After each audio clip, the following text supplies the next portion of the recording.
અજમેરના દરજીને Surat income tax વિભાગે notice ફટકારી છે। વૃદ્ધને 974.97 કરોડની ટેક્સ રિકવરી નોટિસ ફટકારવામાં આવી। ઇન્કમટેક્સ વિભાગે નોટિસ ફટકારી છે। સમગ્ર મામલો મહિધરપુરા પોલીસ મથકે પહોંચ્યો। ટેલરના આધાર કાર્ડ અને પાન કાર્ડનો દુરુપયોગ થયો। મહિધરપુરાની બે કંપનીમાં ડિરેક્ટર બનાવી દેવામાં આવ્યા। સુરતની બોગસ ડાયમંડ કંપની ઊભી કરીને કૌભાંડ આચરવામાં આવ્યું। રેખરાજ થાડા સિલાઈ કામ કરી ગુજરાન ચલાવે છે। અન્ય એક કંપનીમાં પણ ડિરેક્ટર તરીકે વૃદ્ધનું નામ રજત અને જય ડાબેરી ડાયમંડ પ્રાઇવેટ લિમિટેડમાં ડિરેક્ટર બતાવવામાં આવ્યા।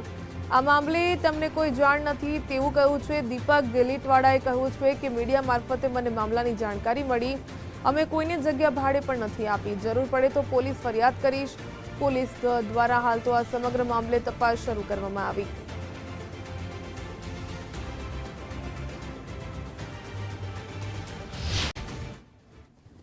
ખાતે રહેતા અને ટેલરિંગના વ્યવસાય સાથે સંકળાયેલા અને મહિને માત્ર 15,000નો પગાર ધરાવતા એવા ટેલરને ઇન્કમ ટેક્સની 975 કરોડની રિકવરી નોટિસ મળી છે અને આ નોટિસ જોતાની સાથે જ ટેલરિંગના પરિવારમાં હોશ પણ ઉડી ગયા છે। જો કે જે એડ્રેસ રિકવરી નોટિસમાં બતાવ્યું છે તે સુરતના મહિધરપરા વિસ્તારનું છે અને આ એડ્રેસ ઉપર કંઈક અલગ જ કામ છે તે કરવામાં આવી રહ્યું છે।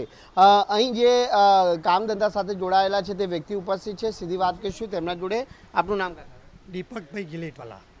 દીપકભાઈ, શું કહેશો, શું જાણકારી પ્રાપ્ત થઈ? ભાઈ અમને તો આ તમે લોકો આવે ને કહો છો કે ભાઈ આવી રીતે ઇન્કમટેક્સમાંથી કોઈ આવ્યું છે કે કોઈ બેંકમાં આવ્યું છે, તમે લોકો પૂછો ત્યારે મને ખબર પડે। અજમેરમાં આવી રીતે ઇન્કમટેક્સમાંથી કોઈ એ ફ્રોડ થયું છે તેમાં કે તમારું એડ્રેસ બતાવે છે। શું એડ્રેસ? એનું આ બેગમપુરા દારૂખાના રોડ 4335। આપનું નામ અને આપ શું કામ ધંધો? મારો આ મિકેનિકલ વર્કશોપ છે, તમે જોઈ શકો છો। મારે કોઈ લેવા દેવા નથી।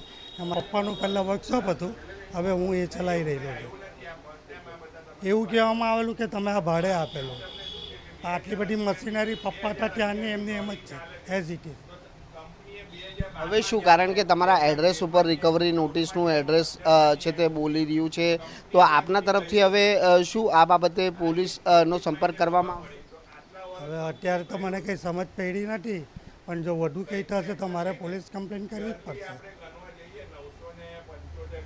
બિલકુલ, મહિધરપરાની જે બે હીરા કંપનીઓ છે તે હીરા કંપનીના ડિરેક્ટર તરીકે જે ટેલરને છે તે બતાવવામાં આવ્યા છે, પરંતુ જે એડ્રેસ જે રિકવરી નોટિસમાં બતાવવામાં આવ્યું છે તે એડ્રેસ સુરતના મહિધરપરામાં આવેલા બેગમપરા ખાતેના દારૂખાના રોડ પર છે।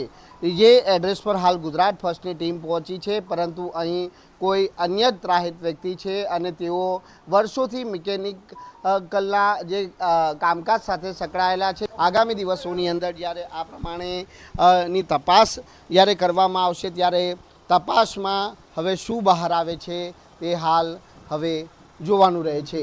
કેમેરામેન વિરલ વ્યાસ સાથે રાકેશ બ્રહ્મભટ્ટ, ગુજરાત ફર્સ્ટ, સુરત।